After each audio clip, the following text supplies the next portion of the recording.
He also made comments that after this intense phase of the conflict in Gaza concludes in the near term here, Israel will continue mowing the lawn in Gaza. Does the U.S. know exactly what Israel means by continuing to mow the lawn? And do you support that if there's no ceasefire in place? So I don't know what he means exactly by that, but I think it probably means continued military engagement in Gaza.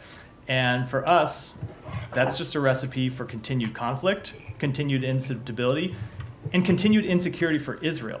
It is obviously extremely harmful to the people of Gaza, who want to be able to rebuild their lives and rebuild their homes and want to be able to chart a different future.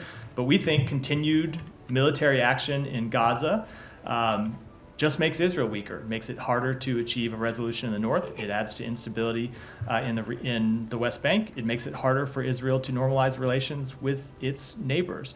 And so that's why we will continue to put forward what we believe is an alternative path that actually helps Israel's security, not one that weakens it. And then just last question, you've obviously expressed U.S. concerns that Israel hasn't been fully focused on the day after conversations. Is that changing at all? Do you think Israel is taking any more seriously those conversations, given that they are planning to wrap up these intense operations? Do those conversations look a little bit different now? They are a little bit more, I shouldn't say a little bit, they are somewhat more focused on it now. I think just by nature of the fact that they, by their own admission, are nearing the end of major military operations. So by nature, you have to look at what is going to come next. We want them to engage seriously on that. We want them to engage seriously with us on it. We want them to engage seriously with Arab countries in the region about it, because we do think there are ways to rebuild Gaza, to provide security for Gaza, to provide Palestinian-led governance in Gaza that ultimately will not just realize the aspirations of the Palestinian people, but will strengthen Israel's security. And so it's very much in their interest to engage in these conversations in good faith, and we will encourage them to do so. Sorry, I had one more. I forgot.